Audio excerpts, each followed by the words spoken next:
مینڈلس law of segregation, Mendel law of independent start پڑھتے رہے ہیں، ہم نیوٹن کی تھیوری پڑھتے آئے ہیں، فزیکل اور سائنٹیفک لا جیسے H2O، واٹر اور واٹر کا جو فارمولا ہے ہائیڈروجن اور آکسیجن مل کر واٹر بناتے ہیں. یہ سائنٹیفک اور فزیکل لا اسٹیٹک قسم کے قانون ہیں، انہوں نے کبھی بھی چینج نہیں ہونا ہوتا. یہ قانون ہیں بٹ یہ معاشرے کے قانون نہیں ہے، یہ نیچر کے قانون ہے، فطرت کی طرف کرتے ہیں. اس کے بعد اگلا ہے کنونشنل لا. کنونشنل لا کا مطلب ہوتا ہے a law which has its source in agreement. ایسا قانون جس کا جو سورس ہوگا وہ ایگریمنٹ ہوگا، معاہدہ ہوگا. وہ ایگریمنٹ دو لوگوں کے درمیان بھی ہو سکتا ہے، وہ ایگریمنٹ دو ریاستوں کے درمیان بھی ہو سکتا ہے. لیکن کنونشنل لا ایسا لا ہوگا جو کہ ایگریمنٹس کی بیسس پر ڈیولپ ہوگا. کسٹمری لا کا مطلب ہے ایسا قانون جو کہ کسٹمز، رسم و رواج، لیکن کیسی کسٹم ہوگی جس کو ہم لا کا سٹیٹس دیتے ہیں، جس کو ہم اپنے لیگل سسٹم میں شامل کرتے ہیں. ایسی کسٹم جو کہ پیسفل ہو، انجوائیبل ہو، اچھی ہو، جس کو لوگ اپنے مطلب ڈیلی پریکٹس میں بار بار فالو کرتے ہیں. بیسیکلی کسٹم ہوتی کیا ہے؟ لا میں کسٹم کہتے ہیں habitual course of conduct obeyed by bulk of society. ایسا طرز، ایسا رویہ جس کو بہت سارا معاشرہ عادتاً فالو کرتا ہو، دیٹ از کالڈ کسٹم. اور ایسا لا جو کسٹم کی بیس پہ ہوگا that will be called customary law. اس کے نیکسٹ ہیڈنگ ہے نیچرل اینڈ مورل لا. یہ نیچرل لا تھیوری ہے. اس میں آپ کے پیپر میں جو کوسچن ہوتا ہے وہ ہوتا ہے لا مسٹ بی مورل. ڈسکس جو قانون ہے وہ اخلاقیات کی بیسس پر ہو، اخلاقیات سے ریلیٹڈ جو لا ہوگا وہ اچھا لا ہوگا، وہی قانون ہوگا. نیچرل لا کی بھی تھیوری ہے.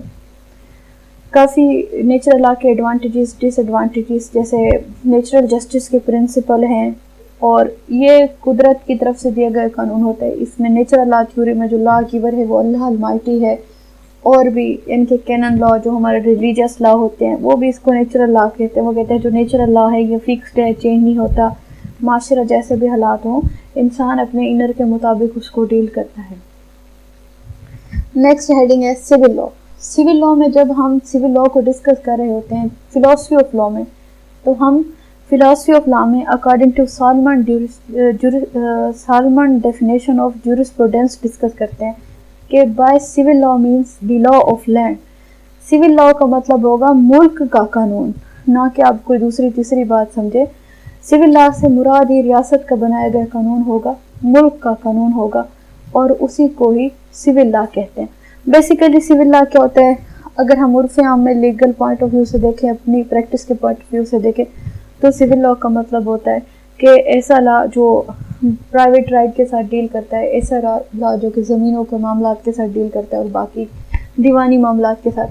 لیکن جب ہم فلاسفی آف لا کے اکارڈنگلی سول لا پڑھ رہے ہوتے ہیں تو ہم سول لا کو سالمن کی ڈیفینیشن کے مطابق لا آف لینڈ، ملک کا قانون سمجھ کر پڑھتے ہیں. نیکسٹ ہے لاسٹ ون اس کی جو کائنڈز آف لا میں ہے وہ ہے کرمنل لا. کرمنل لا میں کیا ہے کہ کرمنل لا سے مراد ایسا لا جو کہ کرائم. اب وٹ از کرائم؟ یہاں پر کوسچن رائز ہوتا ہے کہ جرم کا کیا مطلب ہوگا. کرائم کا مطلب ہوتا ہے اینی ایکٹ اور omission punishable by law is called crime. کوئی کام جس کو آپ نے کیا یا اومٹ کر دیا، جس کو کرنا آپ پر فرض تھا آپ نے ترک کر دیا. اومٹ کا مطلب ہوتا ہے چھوڑنا، ترک کرنا. آپ نے اس کو چھوڑ دیا، اس کو ترک کر دیا، that will be called crime. ہمارے پاکستان پینل کوڈ ہے جس میں یہ ہمارا سبسٹینٹیو لا ہے. اس میں مختلف قسم کے کرائمز کو ڈیفائن کیا گیا اور اس کی پنشمنٹس لکھی گئی ہیں. ہمارا جنرل لا ہے. اور کرمنل لا میں اس کی ڈفرینٹ تھیوریز آف پنشمنٹ ہیں. جو سزا ہے وہ کیوں دی جانی چاہیے، اور جو کرمنل لا ہے وہ معاشرے میں کیوں ضروری ہے. کرمنل لا معاشرے میں اس لیے ضروری ہے تاکہ معاشرے میں جرم کم سے کم ہو. جرم کا مطلب کیا ہے؟ اچھا، criminal law is a branch of public law. یہ بھی ہمارے پیپر میں ایک کوسچن آتا ہے کہ کرمنل لا پبلک لا کی برانچ ہے. ذرا ہمیں یہ بھی ڈسکس کرتے جائیں. پبلک لا اس لیے ہے کیونکہ ایک جو ریاست ہوتی ہے وہ سمجھتے ہیں جرم میرے خلاف ہوا ہے، اور جو کرائم ہے اس میں جو دوسری ایڈورس پارٹی ہوتی ہے، مخالف، اس کے اگینسٹ ہماری ریاست پرسو کر رہی ہوتی ہے، ہماری ریاست کیس کی پیروی کر رہی ہوتی ہے۔ مختلف تھیوریز ہیں پنشمنٹ سے ریلیٹڈ، جس میں ریٹریبیوٹیو تھیوری ہے، ریہیبلیٹیشن تھیوری ہے کہ جو جرم ہے اس کی جو سزا ہے اس کا مقصد بدلہ ہونا چاہیے، جو جرم ہے اس کی جو سزا ہے اس کا مطلب ریہیبلیٹیشن ہونی چاہیے، بحالی ہونی چاہیے۔ 5 ڈفرینٹ قسم کی تھیوریز ہیں، یہ ہم جب آپ کو کرمنل لا کا لیکچر میں ڈسکس کریں گے تو اس میں ڈیٹیل سے ہم پڑھائیں گے۔ آخری یہ ڈفرینٹ کائنڈس آف لا ہیں جو کہ ہمارے فلاسفی آف لا کا کنٹینٹ ہے۔ جو پہلا ہمارا ٹاپک ہے what is law, meaning of law. جیسے میں نے آپ کو پہلے بتایا کہ آپ نے میننگ اور لا کی ڈیفینیشن کرنی ہے not as per your own choice. آپ نے اپنے مطلب کا قانون اپنے پیپر والے کو نہیں سمجھانا، آپ نے قانون وہ سمجھانا ہے پیپر والے کو جو کہ آپ کو قانون دان نے سمجھایا ہے۔ ڈفرینٹ جورسٹ ہیں جو کہ بتاتے ہیں law is a rule of principles set by a sovereign to conduct his subject، کہ جو اس کے ماتحت لوگ ہیں ان کو ڈیل کرنے کے لیے مختلف اصول بنائے جاتے ہیں، اور یہ جو اصول ہیں، یہ جو لا ہیں، یہ پازیٹیو بھی ہو سکتے ہیں یا نیچرل بھی ہو سکتے ہیں، سول بھی ہو سکتے ہیں، کرمنل بھی ہو سکتے ہیں، کسٹمری بھی ہو سکتے ہیں۔ یہ ہماری classification of law, definition of law. اور اگلا جو ہمارا میجر ٹاپک ہے that is the sources of law. Sources of law سے کیا مراد ہوتا ہے؟ سورسز آف لا سے مراد یہ ہوتا ہے کہ ہم جو قانون بنا رہے ہیں اس کا بیسیکلی سورس کیا ہے، اس کا ماخذ کیا ہے، ہمیں قانون مل کہاں سے رہا ہے۔ جیسے دنیا کے 5 legal system of the world ہیں، 5 major legal system of the world. Legal system سے کیا مراد ہوتا ہے؟ لیگل سسٹم سے یہ مراد ہوتا ہے کہ ہم دیکھتے ہیں کہ اس ریاست میں جو لا ہے اس کا سورس کیا ہے، اس کا ماخذ کیا ہے، قانون کہاں سے رہا ہے۔ اور دوسری جو چیز دیکھی جاتی ہے وہ ہوتی ہے interpretation of statute by the court, کہ کورٹ جو ان قانون کی تشریح کر رہی ہے وہ کون سے اصولوں کے تحت کر رہی ہے۔ اب جو سورسز ہیں، سورسز کی بیسس پر دنیا میں 5 لیگل سسٹم ہیں۔ کامن لیگل سسٹم، دنیا کا wide spread legal system, Pakistan, India, امریکہ، برطانیہ، یہاں پر کامن لیگل سسٹم ہے۔ کامن لیگل سسٹم سے کیا مراد ہوتا ہے؟ کامن لیگل سسٹم سے مراد ہوتا ہے ایسا لیگل سسٹم جس کا سورس پریسیڈنٹ ہوگا۔ پریسیڈنٹ کیا ہوتا ہے کہ a decision of the higher court which settle a new principle is called precedent۔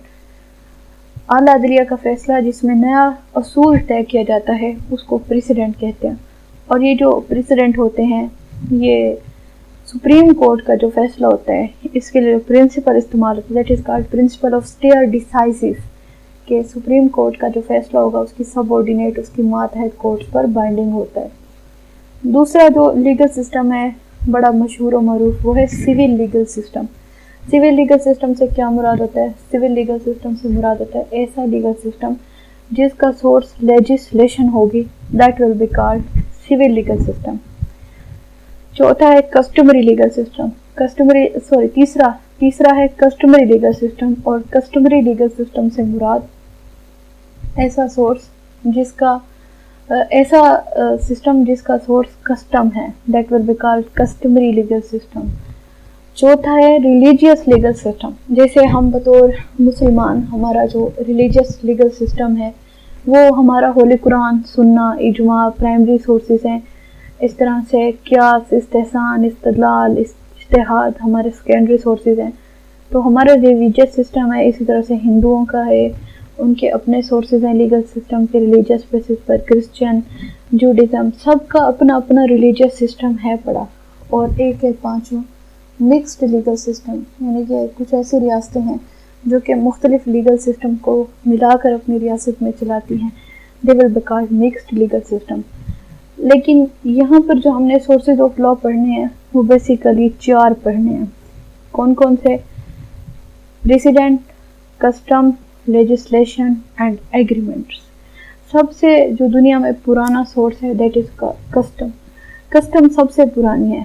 اس کے بعد جو دوسرا سورس ہے دنیا میں وہ پریسیڈنٹ ہے، اور تیسرا جو جدید دنیا کا سورس ہے وہ لیجسلیشن ہے، قانون سازی ہے۔ اس طرح سے یہ 4 سورسز پڑھنے ہم نے، اور ان سورسز کی